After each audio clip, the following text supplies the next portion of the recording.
Welcome, Call family. This is Tracy Allen, editor-in-chief of the Kansas City Call newspaper. I want to welcome you to this week's show of the Monday Nighters. Now, you're probably wondering, why a Monday Nighter show?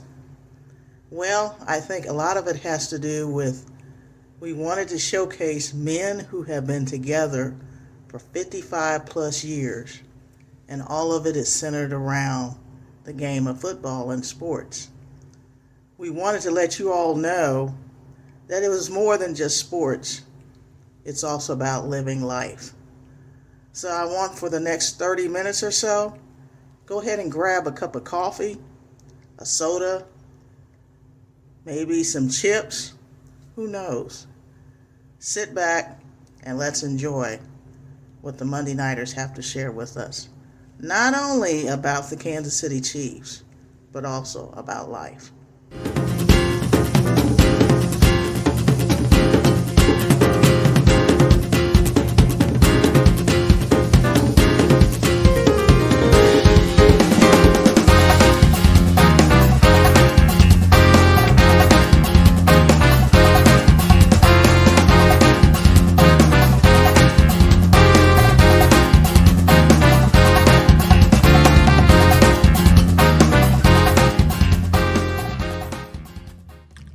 Hello there, and welcome to our little world of the Monday Night Footballers.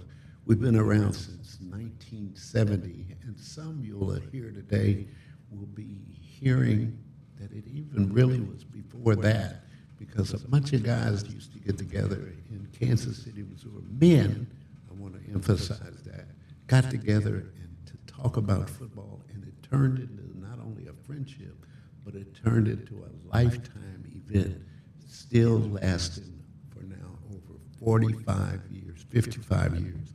And they're telling me here, talk louder, okay? And I don't know how to talk louder because I'm usually around a lot of people who not only talk a lot, but they, even with their expressions, they talk a lot. And I want to introduce people today who will give us kind of both ends of the spectrum. One will give us kind of the history. That's Dr. Charles Allen. And then, of course, a very controversial figure, Harry Seifert, who's good on statistics, but he's got his mind a little off center, as you could say. He's smart, but he's kind of a different kind of a smart. He's a Raiders fan. But anyway, we'll hear more about that. But let's start right now with Dr. Charles Allen, and we're just going to be like we normally are.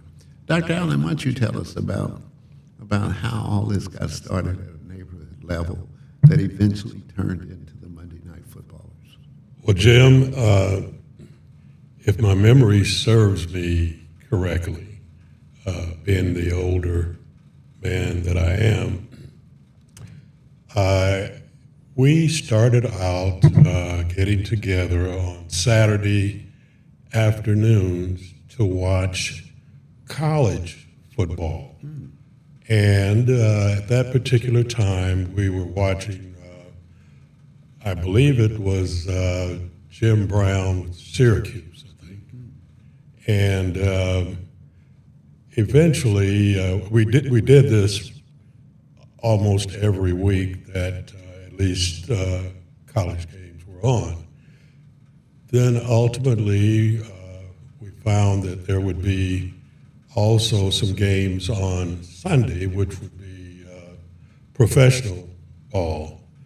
And again, as my memory serves me correctly, there was several guys like Isaac Gardner, Stuart Watson, myself, and Oscar Jamerson. And during that particular time, we simply decided that each week we'd watch pro ball and college ball. Now, Isaac Gardner's father was one who would always invite us to a wild game dinner. And during that time, we really a ball, eating and hitting each other with various quips and whatnot. And then we evolved into what's called the Monday Nighters because there was a new Monday Night Football beginning to start. Telecast. And that's how we actually got our name, or decided that that's what we would call ourselves, would be the Monday Night Footballers. And from that, that's where we are and where we were at that time. Well, I want to tell everybody a little bit about what part you play, but let me get Harry in here first because I don't want to miss his part. But that was a good history, especially about the college football. And one of the biggest issues that we have faced through the years is getting the history right. And when Monday Night Footballers actually began, and I have qualified that many times in our writing of the history, that it really began long before the Chiefs came to town, but more importantly, long before Monday Night Football became in 1970. But that's a dated history. It's kind of like Christ in the biblical histories. There was a lot that preceded Christ, and with Monday Night Footballers, there was a lot of things that preceded Monday Night Football. Would that be accurate, Dr. Allen? I would say so. All right. And I also want to recognize you as being the most stable part of our Monday Night Footballer group. Now, if you've ever sat down with a bunch of men talking about football and sports, there has a lot of variation in it, but there has to be a central piece to it. And I want to recognize you as we begin to sort of predict the Chiefs and the outcomes and put them in the call paper, that you have never voted against the Chiefs in our history, and which may be anywhere from 55 to 75 years of history. So I think that's very notable to you, but it also explains why we depend on you a lot along the way. But before we get too much into that, let's go to Harry, which Harry is kind of a strange guy. He votes as his mind tells him to. and many times it can be favorable and many times it can be unfavorable. Now, some of us may call him wishy-washy, but for the most part, Harry, why don't you start off telling us why you are such a Raiders fan? As a matter of fact, you got that damn cap on now. Just win, baby. I became a Raider fan like in 1963 when I heard Al Davis said, still sticks with me today. He says, like another great American, I have a dream that I'm going to have the winningest professional football team in the world. And he did. From 1963 to 1997, the Raiders won more games than any team in the NFL, and also had the highest winning percentage of any professional team, hockey, what they call ice hockey, whatever you want to call it, soccer, and then the Raiders, diversity, things about the Raiders. First to have a black coach, minority coach, then they had an Hispanic coach, and Tom Flores, Art Shell was the first black coach in pro football, and then the Raiders gave a lot of people second chances. And so, What do you mean second chances? What the hell are you talking about? a second chance. A second chance at what? Anything. You know, Al was a people's person. He didn't care if you were black, red, or anything, just as long as you could play football. And like the Chiefs, that's one thing I have about the Chiefs. The Raiders also took a lot of black college players. They recruited out of the black colleges in the South and the East. And the Chiefs did the same thing. Okay. Yeah, we know sometimes we miss that fact that the AFL was really built a pipeline to players in the HBCUs that we now, And that pipeline is what drove or made them famous, and they don't ever say it. And that angers me greatly. And it kind of talks about my role a little bit in editing history, because they got it wrong. And I only put up with you because of the fact that you got a lot of history in you, but you also recognize things that were going on socially at the very same time football was being planned for Kansas City, Missouri. Would you agree with that? And Dr. Allen, let me just kind of move a little bit in here. The fact that you were young men at one time, and now we're all octogenarians and 90-year-olds and whatever, so we've seen a lot of time pass. Do you think we are doing a good job at editing history, editing social history, or rewriting it, or whatever? Do you think we're doing a good job? I think we are, and I believe it is necessary because we really want to get it right. You know, sometimes things are put in that are not correct, but we want to get it right in terms of writing our and editing our history. But who would ever thought, or at least the prevailing thought when Monday Night Football began, or you began talking in the neighborhood, young men, America had a dismal view of black men. They considered them as running away from their families and all the other ills, kill people, argue, whatever. Now, do you think we have done enough to change history?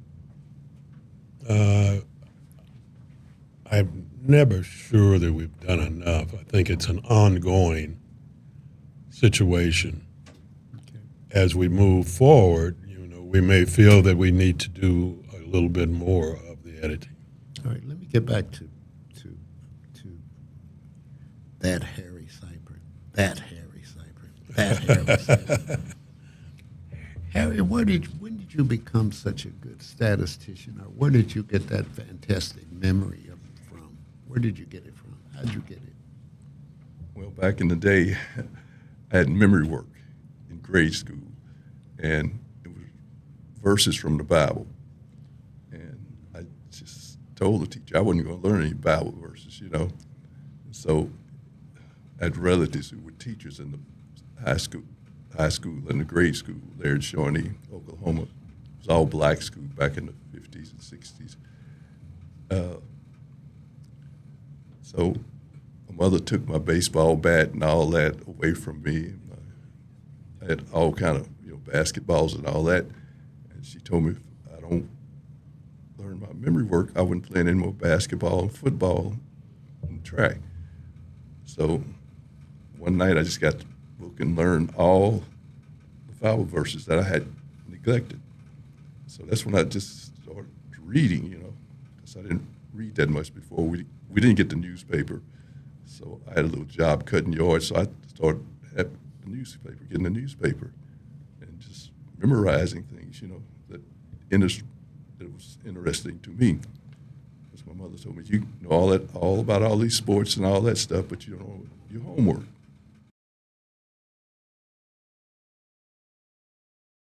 So it started with the Bible.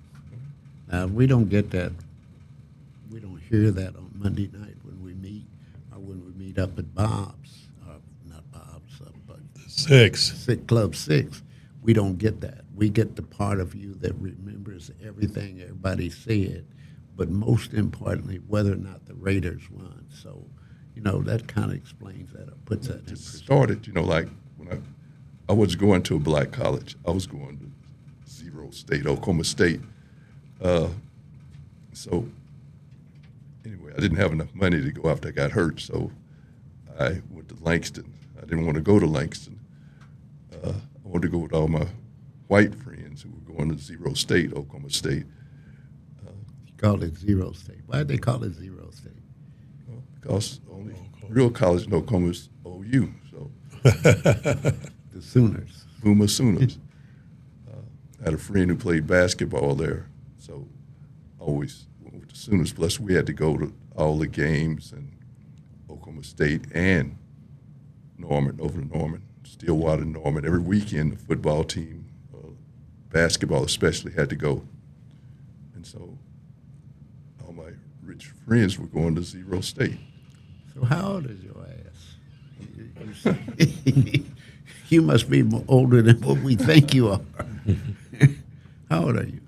What? How old are you? 19. No, you're you're well beyond 78. 78. So you're not quite an octogenarian yet, but you got a lot of history through reading and Reading whatever. and just reading books. When I got to Langston, I knew nothing about black history.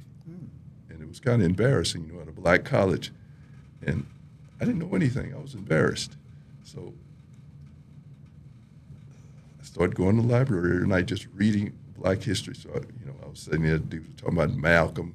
Who the hell is Malcolm, Stokely. So I just started reading. And so it comes out or manifests itself in Monday Night Football. Every night, 6 o'clock, I'd go to the library and stay to 9. Even if I didn't have any homework, I'd just get papers and books and read. Well, one of these times we're going to talk about our long association with the call. But I always point out, that you are first on the list as far as whatever we talk about because you bring a certain factual part to our history. And I want to make sure that we capture that today. But let me get back to Dr. Allen here for a second. Dr. Allen, you were just retired from the practice of dentistry, but you had a certain way or a certain closeness to each of the Monday Nighters that most people don't have. And tell us about that, because it was kind of hard to disagree with you, with your mouth being propped open and you digging with that drill in their mouth. But you seem to make a special effort to reach out to our health part of us. Tell us a little bit about that.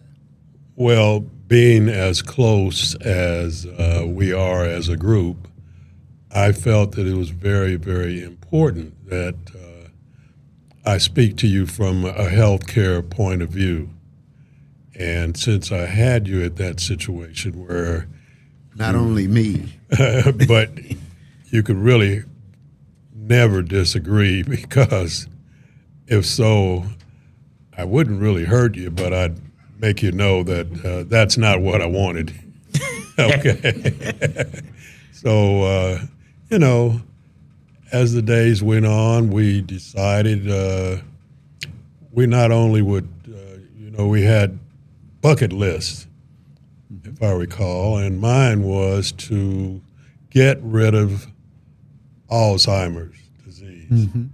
And I hope that, and immediately, but, hopefully not too far in the future, that will occur. I mean, with all of the new technology, which I don't know a whole lot about it, but AI and what is it? Chat GPT, all those things a little bit beyond me, but I do give it an effort of some sort. Well, And maybe in the near future, I'll sort of fall into line with some of my other octogenarians who feel the same way that I do. Well, or at least we paint the past as well as somebody painting the future. Would that be accurate? That would be accurate, and Pay attention to your health. Well, and I think something that we haven't mentioned is that we've garnered the ears of younger people, men and young women. So, I think that this also is very, very important. Well, like you made me think there a minute ago, because the most oft asked question of us, or at least of me, is why do you go to the clubs? And we started out I guess we kind of started out at 6902. And we became friends. Then way late we moved to Bob's, and way late we went back to Club 6. So, but I noticed people walking up to you and you answered that question. And that, tell me why they always gravitate to you is my question. Why do you think? Well, many times when we were in those various venues, people other than Monday Nighters knew me as a dentist, and I would seemingly always be pointed out, and I didn't always want to be pointed out as somebody different, but just wanted to be one of the good old guys. And You could relate.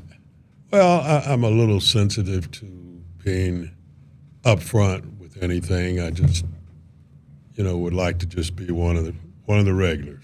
Well, but you're not, because you got all the history in your mind. One day you talked to me about the Morrison Players. I had never heard that before. Tell us about the Morrison Players, because it illustrates how historically factual you are, in addition to being a retired dentist, in addition to being a scholar, in addition to being somebody in this community. Tell us about that, the Morrison. Well, the Morrison Players. Players was a group of thespians. Thespians. What the hell does that word mean? Thespians relate to play acting.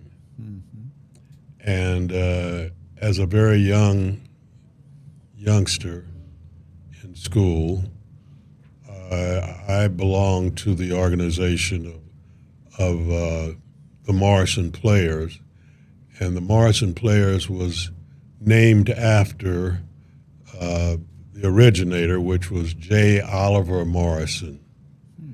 And J. Oliver Morrison was quite a figure in dramatics, and I played or portrayed a part in a play called Grandma and the American Way. And I found out that my dad, who also was a member of the Morrison Players, the two of us in another different play had the same part. I mean, he was an attorney, and so was I, and that sort of really kind of bonded my dad and I together, because he had done it himself so many times that when I was rehearsing at Lincoln High School with the Morrison Players, my dad would finish his work, his day work, and I would be out in the audience, looking out into the audience, and all of a sudden somebody would say, "All right, Charles, stop. Now listen. When you do this, you do that. If you forget your lines, don't get messed up. Just speak, because the audience has no idea what you were about to say. So just say it. Say anything, and then whomever was to come in next would catch where you are and would know that, okay, he couldn't remember that exactly, but he said something. So now it's my cue to come Back on track. into this." And you do that a lot in Monday Night Football today, so that's where that comes from. Is that what you're telling me? Well, that's what you're saying. That's Well- what you're saying. Well, let me pick up there and go back to what Harry was talking about. Harry, tell me why you just so recalcitrant. I guess the word. Why are you so stubborn? Why are you so committed to doing as you want to? Because like everybody else kind of falls into line, and you just kind of like being outsider, always voting against the Chiefs. It seems. Always vote against the Chiefs. I said it seems. It seems. This week I won't vote against them. Okay, well, but that's what gets people's interest. And I think you know that, and and you just kind of take advantage of that. Would that be accurate? No, Okay, tell me what is accurate. I just look at the facts. Like whatever's wrong with the Chiefs, I try to pick it up. I look at the facts. The D-backs not doing this, and like Dale Carter was here, he'd get up in Tim Brown's face, and Oh boy, couldn't do that. When have I heard that name, Dale Carter? Well, he was a rebel if there ever was one to come to Kansas City. Everybody else, all the other HBCU players came and tried to blend in and try to be nice, but that Dale Carter, he just went his own way. He was his own person, and that's kind of the way you are too, Harry. Not really. Look at Well, the facts, and There was a compliment in there somewhere. thank you. But you were talking about Zero State there for a second, and I don't want to miss that. But you also went to Langston at HBCU for your education, and one of the biggest misnomers, and this goes for you too, Dr. Allen, misnomers about the Monday Night Footballers is that for the most part it's a bunch of educators, and you seem to fit the mold of being factually correct, but also having a good educational background. Tell us a little bit about you kind of mentioned going to Langston, but in HBCUs, because that's about the only place you could have gone at the time. Is that right? 3 minutes, 4 minutes? Okay, good. Go ahead. Tell us. I had a scholarship to Zero State, and that's where I wanted to go. I didn't know this at the time, but most of my relatives had gone to Langston. No one ever told me that. My sister, she's 4 years older, she'd gone to Langston, and I didn't know why. My uncles, my aunties, I had an uncle who really played with the Globetrotters, had gone to Langston, played with Marcus Haynes, 1947. I didn't know this. My sister never told me this. So I was just following the crowd. All my friends, I didn't have any really black friends in high school. I got put out of school. So you Schools didn't were think you integrated. was black? Huh? Is that what you're telling me? What? You didn't think you was black? It wasn't anybody in school. Oh, okay. They integrated the schools. I had to go to the white school, and most of the black kids got put out of school because they wouldn't follow directions, There had a lot of rules at the white school. And they got put out. So even from 6 years old, we had little league teams, and we played against the white team. So I got to know all these guys, when I got to junior high school and all that. And there wasn't anyone there. I had to walk to school by myself most of the time, and had to walk to school. Once I got to school, I could ride the bus, the Greyhound bus on the athletic teams, but I couldn't ride the yellow bus. So I just And you was down there in Oklahoma? right. What was the name of the place you was from? Shawnee. Shawnee. It was Zero State, Stillwater, Norman. So in basketball, one weekend we'd go to Stillwater, Gallagher Hall, watch the Cowboys. The next week we go to Norman, And you say we? Who is that we? the basketball team, the white basketball team. It was a couple of black guys made the team. And so I just went to Langston. My sister, she was in the band, so that's where I met Jerry Price at Langston, 1963. He was grabbed my sister's bags and all that stuff, So that's when I met Jerry Price, the killer. Okay, who is a current Monday Night Footballer Right. as well. Well, we've about run out of time here, and we want to make sure that we get everything in. But we ought to make this a growing conversation, because the more we meet, the more we grow. But more importantly, we correct the history that's been miswritten about us. And that's what we try to do. Who would ever know that you took the Bible and sort of became a good memory expert and then become a damn Raiders fan in the process? But Dr. Allen, he mentioned about being in the Marston players. Who would have thought his family was a bunch of thespians, if you must? I mean, I think they would have probably said they would have been a bunch of thieves, but lesbians, and that even existed at the time it was. So he brings a part of history. And I think that's what we're trying to do in Monday Night Football. So stay tuned. We got more to talk about. And Trevor, we're going to talk directly to you because you are who we need to be talking to. And so, in time. With that, we'll sign off here and be back next time. And most importantly, I want to be beholden and thankful to the call for giving us this opportunity to be heard and to re-edit history. Thank you. Bye-bye. I want to thank you all for joining the Monday Nighters and myself in this week's show. I hope and I pray you gain something more than just about the football score, the Chiefs, the Royals, our local college sports teams. I hope you learned a little bit more about life, about community. My hope is that each one of you, each time you visit and listen to the show, learn what it means to spread love. So spread love, my people. Spread love.